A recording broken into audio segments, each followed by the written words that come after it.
ज्ञान में अपनी मस्जिद का फैसला जो आया निचली अदालत के जरिए, उसके बाद राहुल गांधी जो है यहाँ पहुंचे हैं। ये आप स्क्रीन पर भी देख सकेंगे इस वक्त राहुल गांधी को आप देख सकते हैं। इस वक्त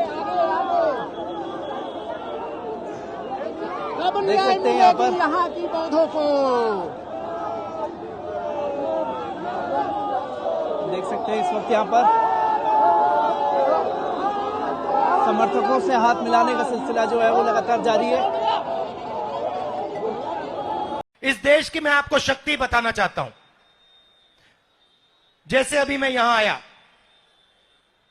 मंदिर में मैंने मत्था टेका, गंगा जी का प्रणाम करने आया हूं मैं। उसके सामने, गंगा जी के सामने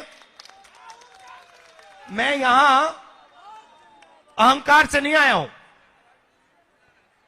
मैं सिर झुका के, सिर नीचे झुका के ऐसे मैं गंगा जी के सामने आया हूं। वैसे ही जब मैं भारत जोड़ो यात्रा में चल रहा था, मैं सिर झुका के जो भी मेरे सामने आता था, मैंने अपनी टीम को कह दिया, आप इनसे पूछिए।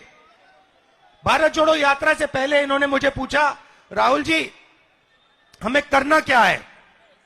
मैंने उनको कहा, देखो यात्रा में बहुत सारे लोग मुझे मिलने आएंगे, गरीब लोग आएंगे, अमीर लोग आएंगे,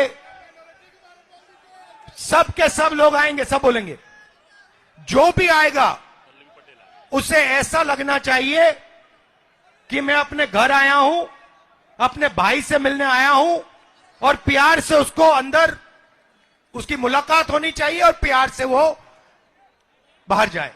पल पल न्यूज से मैं हूं आपके साथ नदीम अकरम। इस वक्त वाराणसी में मैं मौजूद हूं और वाराणसी की चर्चा जो है वो ये बताई जाती है कि 2014 के बाद से ज्यादा होने लगी है, क्योंकि देश के प्रधान सेवक जो हैं वाराणसी से ही जीत करके संसद में पहुंचे हुए हैं। और संसद में जब पहुंचे हैं देश के प्रधानमंत्री, तो किस तरीके से वाराणसी की आम जनता जो है यहाँ अपने आप को ठगा हुआ महसूस कर रही है, उन्हीं से जानने की कोशिश करेंगे। सर, वाराणसी से आप लोग हैं, कितना विकास हो पाया है मोदी जी के राज में? यह तो आप बेहतर जानते हैं। You can tell in detail. तो कह रहे हैं विकास की गंगा बहाई है, वही हकीकत तो कहाँ? Everywhere in India where is vikas. विकास भी से लोगों को मतलब इन्होंने परिहास किया है। विकास तो दिख नहीं रहा है। विकास तो सड़कें तो तब भी बन रही थी, आज भी बनेगी, आगे भी बनती रहेंगी। सड़कें पहले भी बन रही थी, अभी भी बनती रहेंगी, पर गांव तो उन्होंने गोद में लिए हैं। बोल रहे हैं कि इससे पहले जो है इतना विकास नहीं हो पाया। देखिए, जब भी कोई भी भारत का प्रधानमंत्री बनेगा या कोई भी घर का मालिक होता है, उसकी जिम्मेदारी बनती है कि पूरे परिवार को साथ लेके चलने की। ऐसा नहीं है कि कोई आज ही हो रहा है। चाहे नेहरू जी का जमाना हो, राजीव गांधी जी के साथ रहने वाला मैं व्यक्ति, उनका जमाना हो, और इंदिरा जी का जमाना हो। आप कंपेरिजन कर लिए, जो बार बार लोग कहते हैं कि 70 साल में क्या हुआ। अरे भाई, हमने अगर आपको रवे नहीं दिया होता, रास्ता नहीं दिया होता, आज किस चौक पर आप खड़े हैं? क्या नाम है इस चौक का? गोलगट्टा। तो गोलगट्टा के चौराहे का नाम किसने रखा था? किसने रखा था? कांग्रेस ने नहीं रखा था, यहाँ की जनता ने रखा था, प्रपोज किया था। जो सरकारें रहती है प्रपोजल को अडॉप्ट करती है। तो ये सवाल है कि आप कहते हैं विकास तो कांग्रेस ने किया है इस भारत में। पहले एक चीज देखी जाती थी कांग्रेस के राज में, अगर जनता से भी संपर्क करना होता तो डेलीगेशन जाता था, बात करता था, फिर उस काम को अंजाम दिया जाता था। पर इधर देखा जा रहा है कि पूरी तरीके से डिक्टेटरशिप चल रही है। देखिए, डिक्टेटरशिप जल्दी खत्म होगी, ऐसा नहीं है। सरकारें आती और जाती रहती है, लेकिन इस बार जो 10 साल की सरकार रही है, इनके दिमाग में कुछ और खुंदक है कि सरकार जाएगी नहीं। ऐसा नहीं है। इस भारत की जनता बहुत होशियार है, इस बार बदलाव करके छोड़ेगी। वो तो 400 के पार का नारा दे रहे हैं, अमित शाह जी कह रहे हैं, देश के प्रधानमंत्री कह रहे हैं। चलो, एक बार जो है साइनिंग इंडिया की भी बात आई थी, तो आप साइनिंग इंडिया खत्म हो गया, फिर वही सवाल अभी आपके सामने आएगा, आप उसका सवाल जवाब आप करेंगे। जब विकास की बात होने लगती है तब ये कहा जाता है कि हिंदू मुसलमान करने लगती है ये सरकार, कभी बताती है कि हिंदू खतरे में है। तो किस तरीके से देखा जाए? देखिए, राहुल गांधी जी का जो ये यात्रा चल रहा है, ये उसी का परिचायक है कि हम लोग मोहब्बत की दुकान खोल के बैठे हैं राहुल गांधी जी के नेतृत्व में। और रही बनारस की बात, तो बनारस की जनता इस चकाचौंध से अब आजी जा चुकी है और अपनी मूलभूत समस्याओं के प्रति बहुत सचेत हो गई है। आज ये जन सैलाब आप देखिए, जो बनारस में चकाचौंध पैदा करके हिंदुस्तान को दिखाने का प्रयास किया गया है, उस चकाचौंध से बनारस की जनता एकदम ही ऊब चुकी है। सड़क बनना, नाला बनना, सीवर बनना, ये नित्य प्रतिक्रिया है। ये सभासद का काम है, ये विधायक का काम है, ये सांसद और हमारे देश के प्रधानमंत्री का काम नहीं है।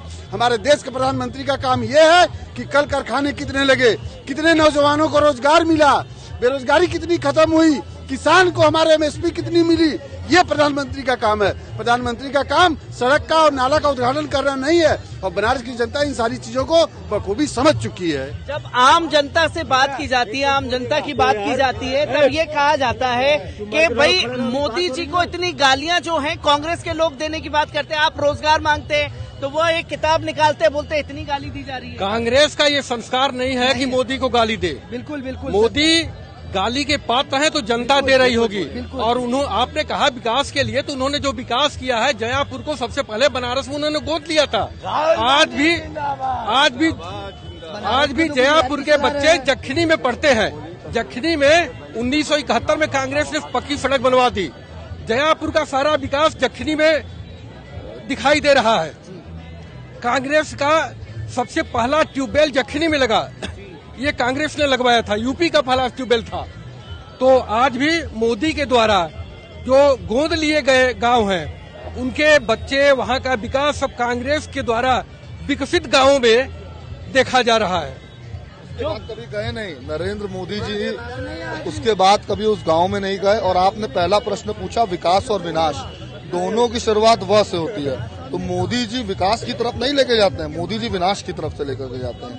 दूसरी चीज, जिस चंदौली में आप गए थे, जहां से यात्रा में उत्तर प्रदेश में एंट्री हुई, सबसे ज्यादा नहर लगवाने का काम वहां, कल कारखाने, और उसके बाद फिर वहां पर खेती करने का काम, और जो खेती बाड़ी करने के काम से लोग हैं, क्योंकि चंदौली चावल के लिए, गेहूं के लिए बहुत बढ़िया भूमि मानी जाती है। आज चंदौली की आप हालात देखिए क्या है। आज चंदौली की सीसी मुगल सराय से हम लोग आए हैं ना, देखिए थे कल सड़क क्या हाल थी। तो ये मोदी जी विकास से नहीं विनाश की तरफ लेकर के जा रहे हैं। और यहाँ 2024 के बाद इस बार मोदी जी यहाँ से छोड़ करके कहीं और से लड़ेंगे। और क्या पता, हो सकता है कि वापस गुजरात भी जाना हो, क्योंकि आज जो ये हुजूम आप देख रहे हैं, ये हुजूम आम जनता का है, ये हुजूम उनका है जो डेली मेहनत करने वाले लोग हैं। तो जिससे आज समझ में आ गया है कि नरेंद्र मोदी इस बार वापस यहाँ से जाने वाले, और ये हुजूम इस बार निश्चित कांग्रेस पार्टी को वोट देंगे। जय हिंद, जय कांग्रेस।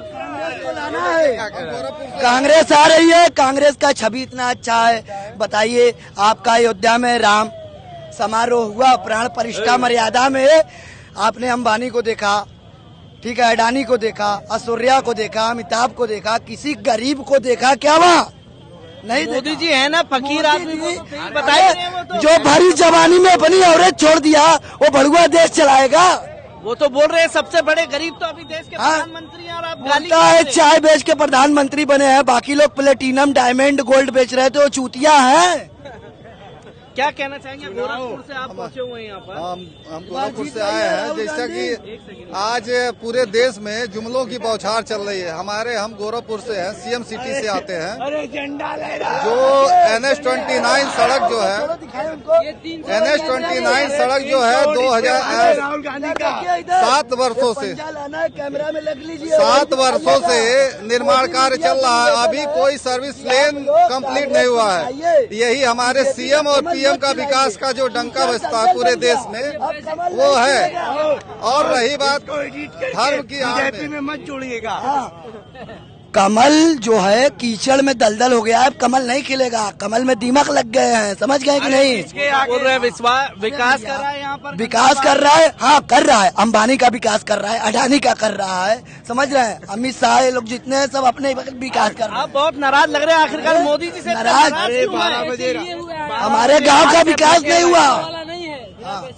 बिना पैसे वाले रात भर जागे हैं, यहाँ रात भर बैठे हैं, रात भर जागे हैं, बिना खाए पिए बतिया रहे हैं, बिना पैसे की। ये भीड़ दारू मुर्गा खिला के नहीं आई है, ये कांग्रेस को जिताने के लिए आई है। जिसके आगे बाल बच्चा नहीं है, वो जनता क्या चढ़ाएगा यार, बताइए। आप देख सकते हैं कि संसदीय क्षेत्र है मोदी जी का, संसदीय क्षेत्र है, लोगों में नाराजगी जो है वो साफ तौर पर देखने को मिलती है। किस तरीके से देखते हैं आज राहुल गांधी जी आ रहे हैं और यहाँ दावा है कि 400 के पार जाएंगे? कांग्रेस पार्टी भारत में केंद्र सरकार के खिलाफ जन आंदोलन राहुल गांधी के नेतृत्व में चला रही है। भारत जोड़ो न्याय यात्रा से ही हम भारत में वर्तमान सरकार के भ्रष्टाचार जितनी है कमियां हम सब दूर करेंगे और राहुल गांधी के नेतृत्व में हम आगामी लोकसभा चुनाव में कांग्रेस की सरकार बनाएंगे। पर जैसे ही यहाँ देखने को मिला है कि राहुल गांधी जी बनारस पहुँच रहे हैं, एक दिन पहले कांग्रेस के जो अकाउंट हैं वो फ्रीज कर दिए जाते हैं, यूथ कांग्रेस के अकाउंट। कांग्रेस की बढ़ती हुई लोकप्रियता से भारतीय जनता पार्टी की सरकार घबरा गई है और तरह तरह से षड्यंत्र रच रही है। क्या लगता है रोक पाएंगे? बिल्कुल रोकेंगे। पर वो तो कह रहे हैं नहीं रुकने वाले। नहीं रुकेंगे तो जनता जवाब देगी लोकसभा चुनाव में। क्या लगता है मैम, रोक पाएंगे आप लोग? हाँ मैम, रोक पाएंगे। वो तो कह रहे 400 के पार जाने वाले हैं। 400 के पार वो क्या जाएंगे? कुछ नहीं जाएंगे। जब कांग्रेस लगी है ना तो संविधान बचाना है हमको, तो राहुल जी हमारे ना लगे रहेंगे और उनके साथ हम लोग युवा लोग सभी लोग साथ है। जैसे वो लोग पूरी तरीके से साथ है हम लोग। तो न्याय मिल पाया है मोदी जी के क्षेत्र में आपको? मिलेगा सर, ऐसी बात नहीं है। जब युवा जब लगे हैं ना और हमारे राहुल जी लगे हैं तो लगेगा और हम लोग साथ भी रहेंगे उनके। कितना न्याय मिल पाया? आप लोग संसदीय क्षेत्र से हैं मोदी जी के, कितना न्याय मिला है आप लोगों को? मोदी जी के संसदीय क्षेत्र से कोई न्याय नहीं मिला। कोई न्याय नहीं मिला। कितना न्याय मिल पाया है सर अभी तक? यही स्थिति रहेगी तो सब अपने घर से नहीं निकलेगी। जो विकास की गंगा बहा विकास की विनाश की गंगा बह रही है। पूरे भारत में विनाश की गंगा पर उनका संसदीय क्षेत्र है, देख लीजिए कहीं निर्माण और विकास कार्य। जब आप विकास की बात कर रहे हैं, आप रोजगार की बात कहते हैं तो बोलते हैं हिंदू खतरे में। रोजगार के लिए आज नौजवान सड़कों पर लाठियों से मारा जा रहा है। बेकारी चरम सीमा पर है। पढ़े लिखे नौजवान आज नौकरी के लिए भड़क रहे हैं और ये इनका ध्यान केवल अपनी पार्टी और अपना खजाना भरने में लगे हैं। हिंदू खतरे में है भाजपा बताती है जैसे कि जी, वो उनका एक लक्ष्य है। हिंदू न कभी खतरे में था न कभी खतरे में रहेगा। वो 400 पार की नारा देते हैं, उनका एक जुमला है, वो जुमले पर टिके हुए हैं। जिस तरह से सुप्रीम कोर्ट में जो अभी एक फैसला आया है उससे तिल मिला गए हैं और उनका सारा जो भ्रष्टाचार है, सबसे बड़ा भ्रष्टाचार उनका किया गया है। नरेंद्र मोदी जी इस क्षेत्र में क्या किए हैं आप सब लोग जानते हैं। जैसे कि सुप्रीम कोर्ट का फैसला आया, सर ने बताया कि अकाउंट फ्रीज कर दिए गए कांग्रेस के और फिर यूथ कांग्रेस के अकाउंट फ्रीज कर दिए गए और ये बताया गया कि सारे भ्रष्टाचार का पैसा कांग्रेस के पास ही आ रहा है। ये देखिए, भारतीय जनता पार्टी मोदी जी के नेतृत्व में पूरी तरह से घबराई हुई है। जिस तरह से विपक्ष के नेताओं को भ्रष्टाचारी कहते हैं, उसको दूसरे दिन बुला करके अपनी सरकार में उप मुख्यमंत्री, मंत्री या मुख्यमंत्री तक बनाने का काम कर रहे हैं। तो इनसे कोई उम्मीद नहीं है। और जो 200-400 पार की जो बात कर रहे हैं वो 15 लाख की जुमला की तरह से होगा, क्योंकि आप देख लीजिए जिस तरह से एक एक नेताओं को तोड़ा जा रहा है। निश्चित तौर पर इनकी घबराहट है। जमीन पर कुछ नहीं है, ये इनकी सरकार बुरी तरह से जाएगी। जमीन पर कुछ नहीं है। जैसे कि एक इंडिया गठबंधन मजबूती से उभर रहा था, नीतीश कुमार जो है एनडीए में शामिल हो गए, जयंत चौधरी एनडीए में शामिल हो गए, तो कैसे देखते हैं? देखिए, कैसे मजबूती मिलेगी? इसका कोई मतलब नहीं है। जैसे 2004 में आदरणीय हमारी नेता सोनिया गांधी जी ने अटल जी की सरकार को ध्वस्त किया, उसी तरह से राहुल गांधी जी निश्चित तौर पर नरेंद्र मोदी की सरकार को ध्वस्त करेंगे। ध्वस्त कर पाएंगे? बिल्कुल करेंगे। कैसे करेंगे? जनता के बल पर करेंगे। पर जनता जब सड़कों पर निकलती है तो लाठी मारी जाती है, खड़ा होने नहीं दिया जाता। तो जनता वोटों से लाठी मारेगी मोदी को इस बार। वो तो बोलते हैं कि ईवीएम में भी गड़बड़ी कर देंगे। ईवीएम की गड़बड़ी से तो चुनाव जीत रहे हैं। ईवीएम की गड़बड़ी से 400 का 400 पार जाएगी। इसीलिए ईवीएम हटाओ और लोग बिना रिजल्ट कैसे जनता ईवीएम के लिए सड़कों पर क्यों नहीं आती है? आएगी बिल्कुल। अगर यही स्थिति रहेगी तो आएगी। वो वही दूर नहीं रही है। तो देख सकते हैं कि लोगों में रोष है। आखिरकार जो इस तरीके से संसदीय क्षेत्र में बद से बदतर हालात होते जा रहे हैं।